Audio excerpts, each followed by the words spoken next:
Alhamdulillah, puji syukur ka Gusti Nu Maha Suci. Urang sadaya dikersahkeun gaduh pamimpin sapertos Kang Dedi anu rajin bebenah alam, ngajaga karuksakan alam, atuh nyaah kanu leutik, perhatian ka barudak ngora jeung sajaba-sajabana, beberes akhlak jeung sajaba-sajabana. Urang mah salaku manusia ulah ningali anu sifatna batiniah, tingali mah ku urang dohirna we.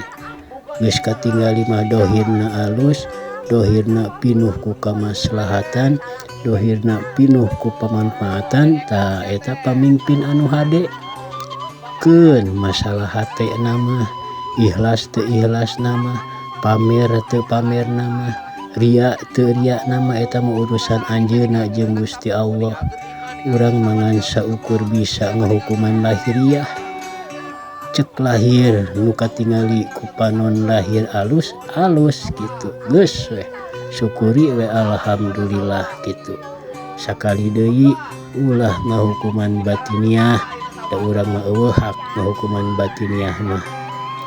Ngan saukur bisa ngahukuman lahir geus bukti kaalusanana, tinggal we urang mah ngadukung ku lahir ku batin, ku lahir atau ngadukung secara lahir, ku batin ngadukung ku doa jeung sateras-saterasna.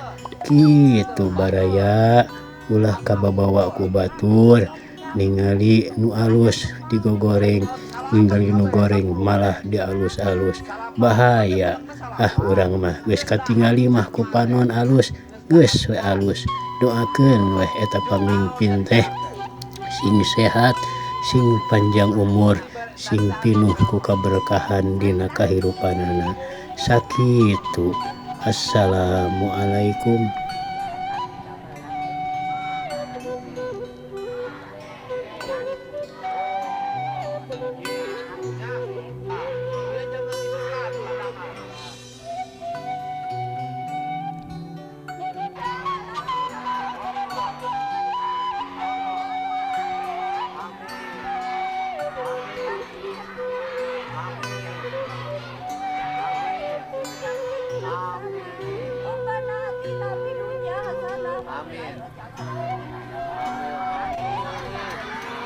Amin.